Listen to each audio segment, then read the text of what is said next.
सम्माननीय सभामुख महोदय, आज म यहाँ बोल्न आएको। म धेरै साथीभाइहरू देखेँ, मानिसज्यूहरू उठेर घाँटी सुक्ने गरी चिचाइराख्नु भएको थियो, देखेँ मैले। र यो भन्दै गर्दाखेरि चाहिँ हामी गृह मन्त्रालयमा बसेर के गर्ने होला, कसरी गर्ने होला, अब कसरी उहाँहरूलाई सान्त्वना दिने होला, के गर्ने, कसरी मिलाउने होला भनेर सोच्ने हामीले हाम्रो टिम बनाएर हामी कुरा छलफल गरिरहेका थियौँ। म यो सम्मानित सदनलाई सभामुख मार्फत सोध्न चाहन्छु, कतिजना हुनुहुन्थ्यो हिजो त्यो हस्पिटलमा? तपाईँहरू जतिजनालाई घाँटी चिचार गराउनु भइरहेछ यहाँ। घाँटी चिच्याएर कराएर हुँदैन यहाँ सदनमा मात्र।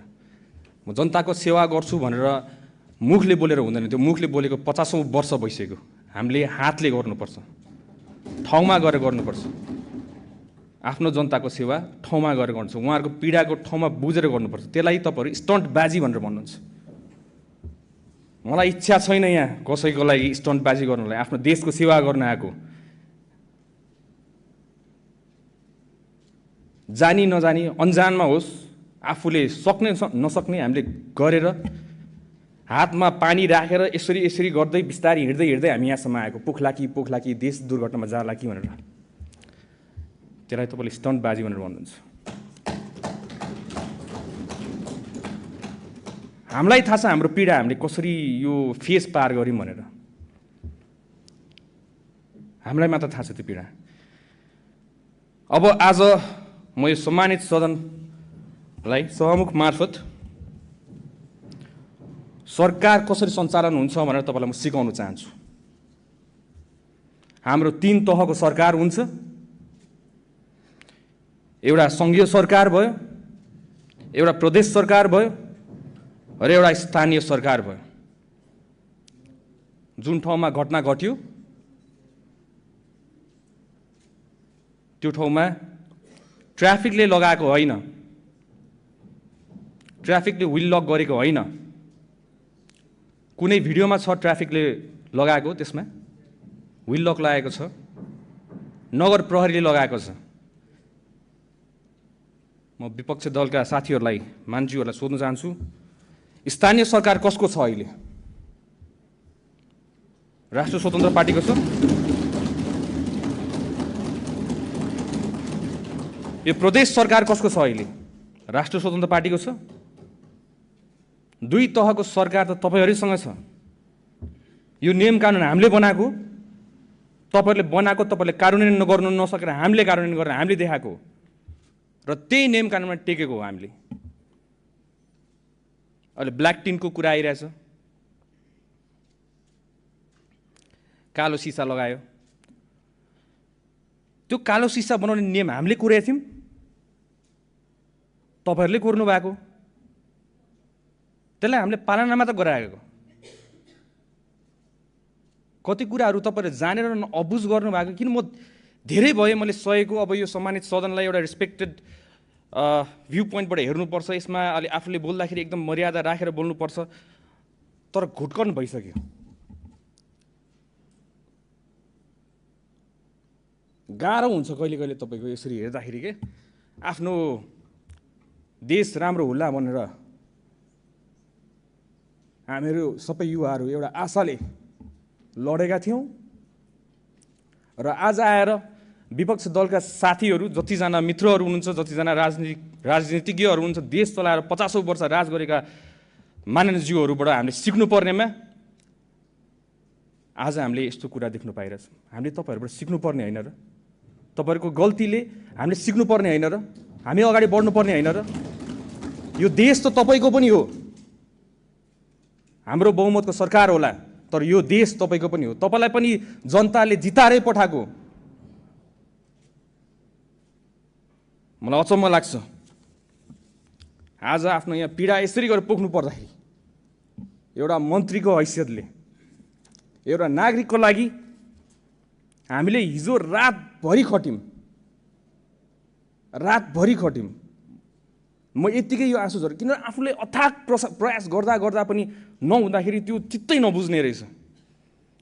देशको कुन चाहिँ संयन्त्र चलाए, जुन संयन्त्र नेपाल प्रहरी, ट्राफिक प्रहरी जसरी पहिला नेताको मात्र रक्षा गर्नुलाई आज हिजो राति तपाईँ हेर्नु होला, त्यहाँ रातभरि नेपाल प्रहरी, ट्राफिक प्रहरीहरू बाटोभरि उभिएर बसेका थियो। उहाँहरू VVIP सेक्युरिटी दिएर कसको लागि? गणेश नेपालीको सेफ ट्रान्सफर एयरपोर्टको लागि। रातभरि सुतेका छैनन् उहाँहरू पनि आफ्नो नागरिकको रक्षा गर्नको लागि। हामी पनि त्यहाँ गयौँ, त्यहाँ गएर सबै कुरा व्यवस्था गर्नका लागि सबै स्पेसलिस्टहरू बोलायौँ, सबैजना राख्यौँ। पैसाको तपाईँ टेन्सन नलिनु, सरकारले जति खर्च गर्नुपर्छ खर्च गर्छ, आफ्नो नागरिकलाई बचाउनको लागि गर्छ, किन नगर्ने? पहिला त्यही VIPलाई मात्र सेक्युरिटी दिन्छ भने आज नागरिकलाई सेक्युरिटी दिनको लागि हरेक बाटोको कुना काप्चामा बसेको थियो।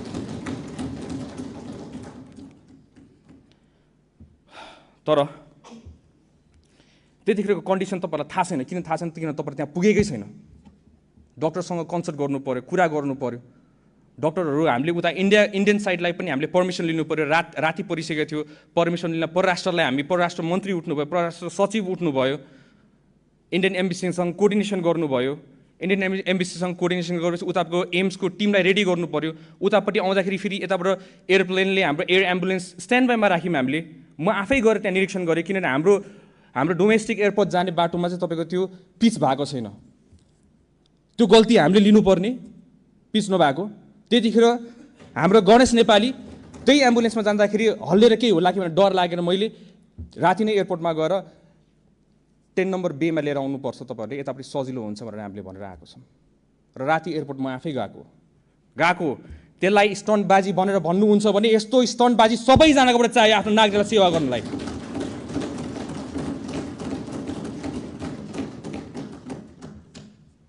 र पत्रकार मित्रहरूलाई पनि तपाईँले सोध्नु होला, जतिजना मान्छेले त्यसलाई स्टन्टबाजी भन्नुभयो, क्यामेरा लिएर हिँड्छ भनेर। क्यामेरासँग भाग्ने मान्छेहरू हामीहरू, क्यामेरा आएर बोलेको तपाईँले हतपत्त हामीलाई देख्नु हुँदैन। हामी फिल्डमा उत्रेर काम गर्ने मान्छेहरू, हामीलाई त्यति राम्रोसित बोल्नु आउँदैन होला, तर राम्रोसित काम चाहिँ गर्नु आउँछ, आफ्नो देशलाई जोगाउनु आउँछ। चाहे तपाईँ नै होस्, तपाईँको जिम्मेवारी पनि हाम्रै टाउकोमा छ। हामीले नै त्यो जिम्मेवारी निर्वाह गरेर हामी तपाईँको सुरक्षाको लागि हामी खटिरहेछौँ। हामीले कहिले पनि भनेका छैनौँ कुनै दल, कुनै पार्टी भनेर हामीले छुट्याएको छैनौँ यहाँ। तर पहिला के हुन्थ्यो, हामी पहिला बस्दाखेरि एउटा नागरिक भएर हेर्दाखेरि के हुन्थ्यो, यताबाट एकजना उफ्रिनुहुन्थ्यो, उताबाट अर्कोजना उफ्रिनुहुन्थ्यो, दिनभरि त्यो ड्रामा हुन्थ्यो हाम्रोबाट यहाँ। तर अब हामी नसुध्रेर कहिले सुध्रिने? त्यही भएर हामीले हिजो अथाक प्रयास गरेको, प्लेन श्री एयरलाइन्स रेडी गरेको, पर्मिसनहरू लिनुपर्छ लिएकै हो। तर डक्टर्सहरूले स्टेबल राख्नु पर्यो, पेसेन्टलाई स्टेबली ट्रान्सफर गर्नु पर्यो। अब उहाँको ब्लड प्रेसरै लो भइसकेको थियो। ब्लड प्रेसर लो भएको टाइममा हामीले उहाँलाई लाँदै गर्दाखेरि केही गरी घटना घटिहाल्यो भने त हामीले त बचाउने उद्देश्यले गरिरहेको हो नि त। डक्टर्सहरूको रेकमेन्डेसन त बुझ्नु पर्यो। अब यहाँ आएर सबैजना एक्सपर्ट भइसकेका छन्, सबैजना डक्टर्स भइसकेका छन्। त्यहाँ डक्टर्स एक्सपर्ट्सहरू, नेपालको विज्ञ डक्टर्सहरू सबै हामीले राखेका थियौँ त्यतिखेर। कुनै हालतमा बचाउनु पर्यो हामीले भनेर भने त। तर त्यही पनि त्यो जिम्मेवारी कसको थियो? स्थानीय तह त। स्थानीय तहको सरकार कसको छ अहिले नेपाल, अहिले काठमाडौँमा? तपाईँहरू आफै भन्नुहोस्, स्थानीय सरकार कसको? विल लक लागेको कसले? हामीले भनिराख्नुपर्ने। अनि त्यो दोष पनि हामीले भोग्नुपर्ने। हामीले आफ्नो जिम्मेवारी निभाउँछौँ, जोसुकैले गरेको होस्। आफूले अघि बढ्नुपर्छ, त्यसमा दोष लाउनु हामीलाई छैन। आफूले गर्नुपर्ने कर्तव्य, राज्यले गर्नुपर्ने कर्तव्य त यही त हो त। आफ्नो नागरिकलाई जसरी भए पनि बचाउनु पर्ने गर्छौँ। 3 रात सुत्नु नपरोस्, 4 रात सुत्नु नपरोस्, हामी सुत्दिनौँ। आफ्नो नागरिकलाई बचाउँछौँ, हामी प्रयास गरेकै हो मान्छेहरू। र अहिले आउँदाखेरि आफ्नै साथीभाइहरू, मान्छेहरू जो अगाडि एउटा बोल्नुहुन्छ, पछाडि अर्कै बोल्नुहुन्छ, चित्त बुझ्दैन रहेछ यो। अगाडि जसरी बोल्नु भएको छ त्यसरी नै पछाडि बोल्नु पर्यो। अगाडि आउनुहुन्छ मान्छेहरूले एकदम ल भन्दै घुलमिल गरेर बोल्नुहुन्छ, पछाडि गरेर के गरेर बोल्नु भएको थियो? सदनमा जे बोल्नुहुन्छ त्यसै गरी हामीलाई बाहिर पनि ट्रिट गर्नु, अनि पो हामीलाई थाहा हुन्छ त। यो हामीलाई मन पर्दैन, यो पर्दा पछाडिको खेल। त्यही भएर यसको लागि हामीले एउटा छानबिन समिति पनि एउटा गठन गरेका छौँ। डिआइजी हाम्रो गोविन्द थपलियाको संयोजकतामा 5 सदस्यको छानबिन समिति हामीले गठन गरेका छौँ। 3 जना अहिले हामीले छानबिनको लागि सोधपुछका लागि नियन्त्रणमा लिएका छौँ। महानगरपालिकाको प्रहरीहरू उहाँहरूलाई पनि नियन्त्रणमा लिएको छौँ। अनि यसमा हामी निष्पक्ष हिसाबमा हामी छानबिन पनि गर्छौँ। र बुझ्नुपर्ने कुरा एउटा कुरा, हामी गृह मन्त्रालय हामी एन्फोर्स गर्ने हो। ट्राफिकको फाइन कुनै लाउँछ भने ट्राफिकले फाइन त उहाँहरूले कोर्ने होइन नि त। भौतिक तथा यातायात मन्त्रालयको विभाग छ, त्यहाँबाट नियम कानुन बनाएर हाम्रो सदनबाट पास भएर बल्ल त्यो विधेयक हो। तपाईँहरूलाई सिकाउनु पर्ने मैले जो भर्खरै राजनीतिमा आएको त्यो विधेयक हो भनेर।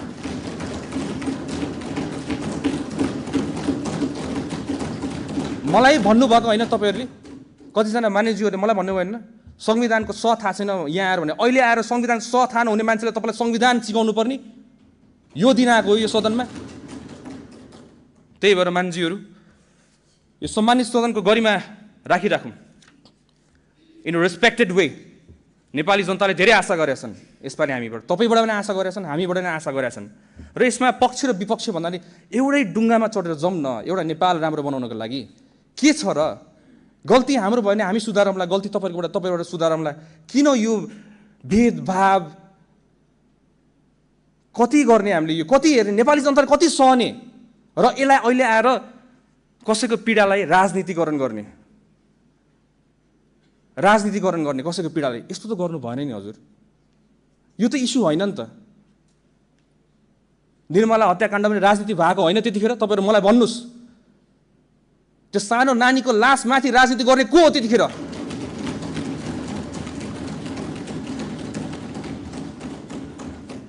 त्यही भएर यसमा हामीले गर्नुपर्ने हाम्रो आफ्नो दायित्व, नेपाल सरकारको तर्फबाट दायित्व हामीले 1 इन्च पनि हामी छोड्दिनौँ। हाम्रो आफ्नो कर्तव्य पुरै गर्छौँ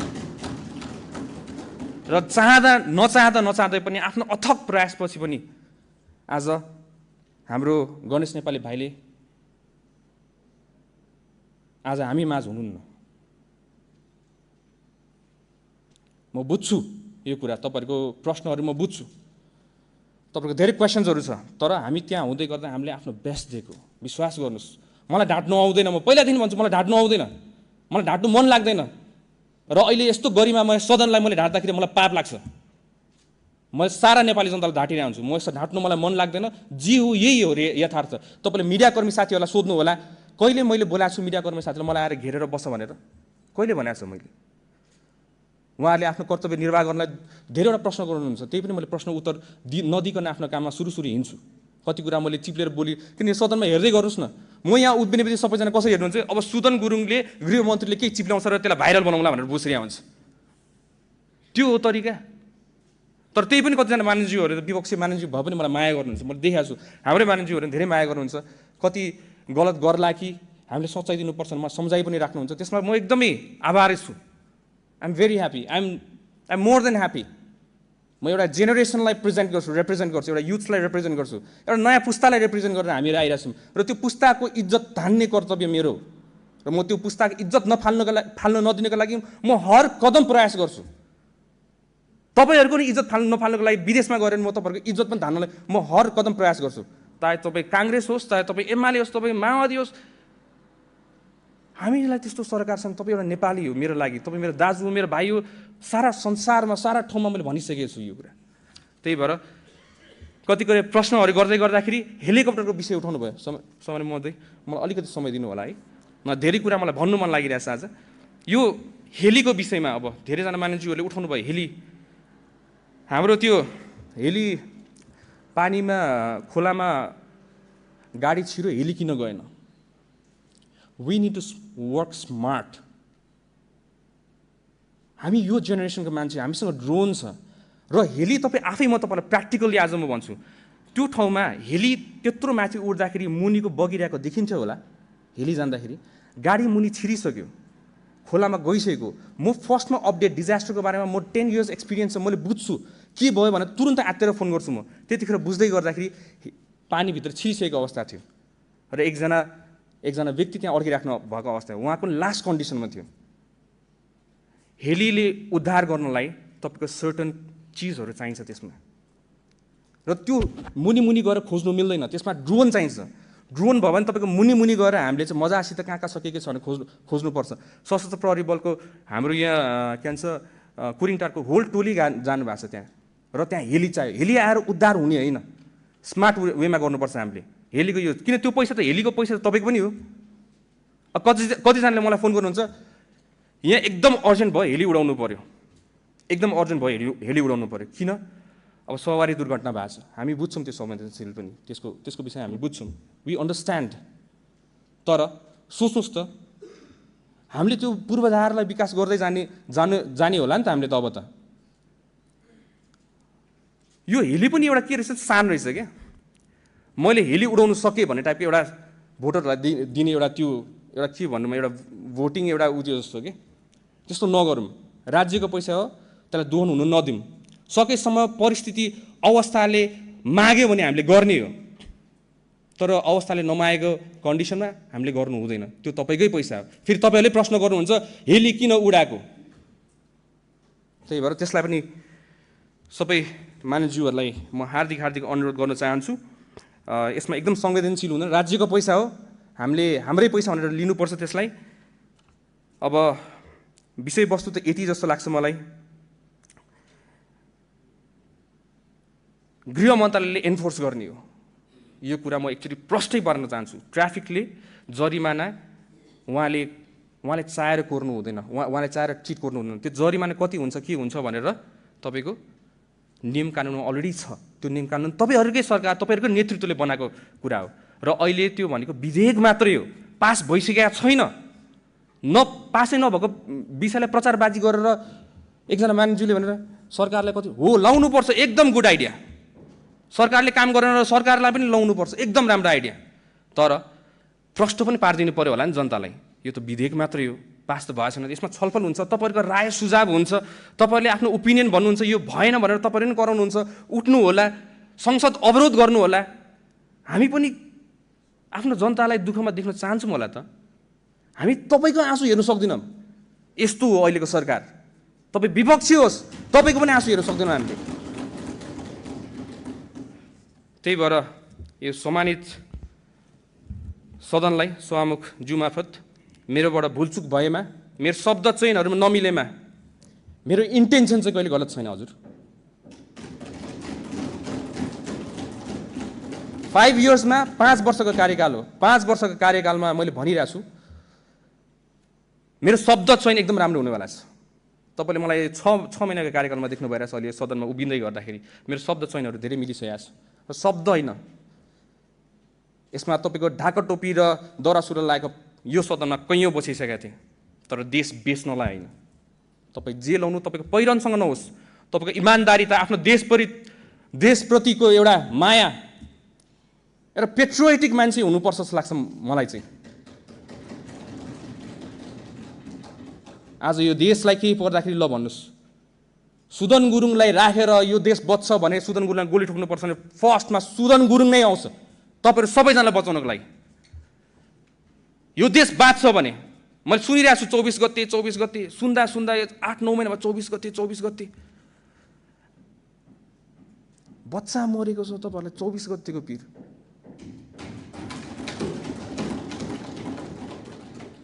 कति कुरा नियम अहिले भनिरहेको छ। हाम्रो जेनजीको माग कति पुरा भएको छैन। त्यो नियम कानुन अड्काउने कसले बनाएको? हामीले बनाएको। पुरानो नियम कानुनमा टेकेर गरेन फेरि भ्रष्टाचारको मुद्दा लाउने, फेरि त्यही प्रतिपक्षको साथीहरू मानिसहरू होला, फेरि भ्रष्टाचार भयो भनेर भन्नु होला, त्यहाँ कसैलाई न्याय दिँदै गर्दाखेरि त्यो पनि विचार गरेर गर्नु पर्यो हामीले त।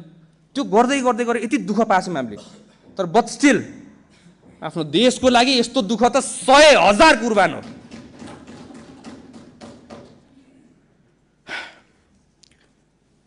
हुन्छ महोदय, यो सम्मानित सदनलाई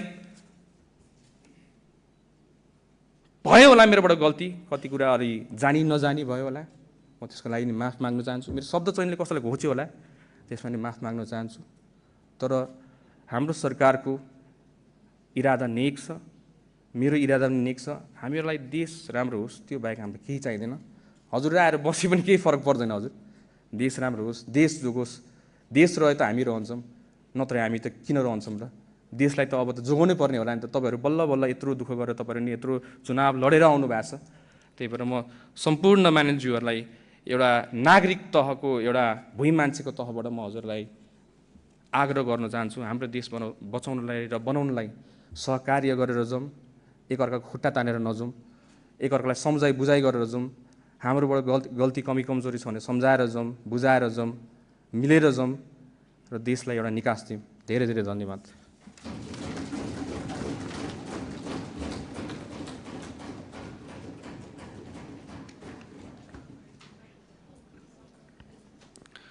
मान्य सदस्य किन उठ्नु भएको? नियमावलीको कुन नियमापत्ति?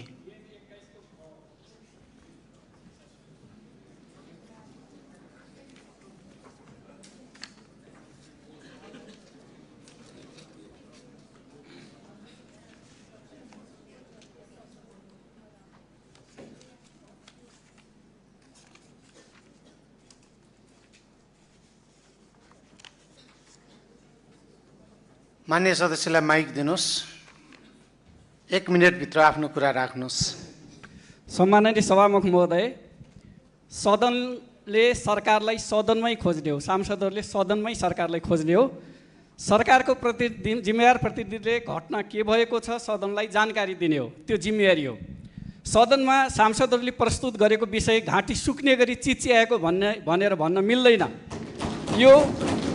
यो सांसदहरूप्रति, जनप्रतिनिधिप्रति र संसदप्रति जिम्मेवार मन्त्रीले गरेको अपमानको रूपमा मैले यसलाई बुझेको छु।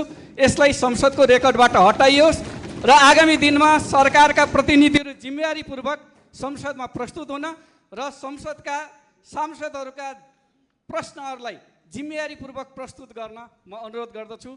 सम्माननीय सभामुखज्यूलाई टाइमको लागि धन्यवाद दिन चाहन्छु।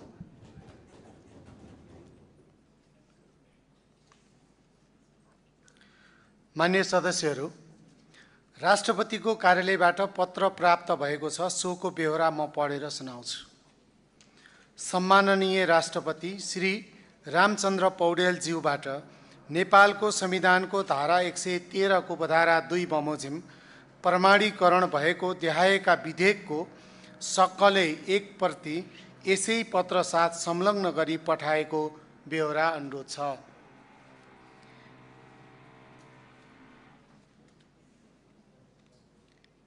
ऐन नम्बर 4 विधेयकको नाम सार्वजनिक खरिद दोस्रो संशोधन विधेयक 2083, प्रमाणीकरण मिति 2083-3-25।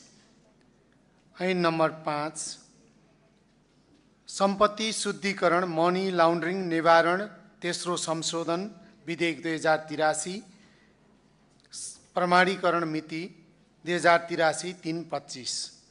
ऐन नम्बर 6 विधेयकको नाम सहकारी पहिलो संशोधन विधेयक 2083, प्रमाणीकरण मिति 2083-3-25। ऐन नम्बर 7 विधेयकको नाम स्वास्थ्य विज्ञान प्रतिष्ठान सम्बन्धी केही नेपाल ऐनलाई संशोधन गर्ने विधेयक 2083, प्रमाणीकरण मिति 2083-3-25। मिति 2083-3-25। महादेव पन्त, सचिव। मान्य सदस्यहरू, अब सम्माननीय प्रधानमन्त्री बालेन्द्र शाहको तर्फबाट माननीय कानुन न्याय तथा संसदीय मामिला मन्त्री सविता गौतमलाई निर्वाचन आयोगको 19औं वार्षिक प्रतिवेदन 2081-82, राष्ट्रिय सुरक्षा परिषदको 8औं वार्षिक प्रतिवेदन 2081-82 र राष्ट्रिय महिला आयोगको 18औं वार्षिक प्रतिवेदन 2081-82 क्रमशः सदन समक्ष पेश गर्न अनुमति दिन्छु।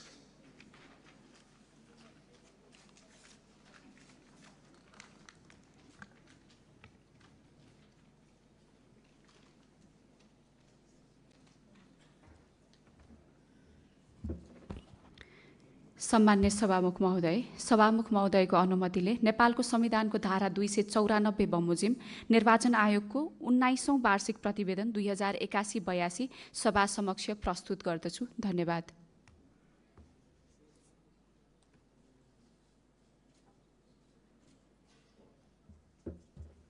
सम्मान्य सभामुख महोदयको अनुमतिले नेपालको संविधानको धारा 294 बमोजिम राष्ट्रिय सुरक्षा परिषदको 8औं वार्षिक प्रतिवेदन 2081-82 सभा समक्ष प्रस्तुत गर्दछु। धन्यवाद।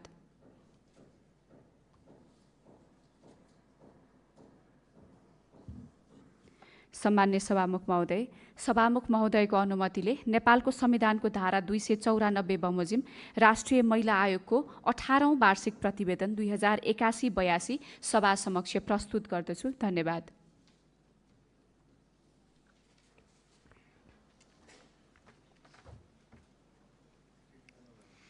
माननीय सदस्यहरू, अब सम्माननीय प्रधानमन्त्री बालेन्द्र शाहको तर्फबाट माननीय कानुन न्याय तथा संसदीय मामिला मन्त्री सविता गौतमलाई राष्ट्रिय सेवा दल विधेयक 2083 माथि विचार गरियोस् भन्ने प्रस्ताव प्रस्तुत गर्न अनुमति दिन्छु। सम्मान्य सभामुख महोदयको अनुमतिले राष्ट्रिय सेवा दल विधेयक 2083 माथि विचार गरियोस् भन्ने प्रस्ताव प्रस्तुत गर्दछु। धन्यवाद।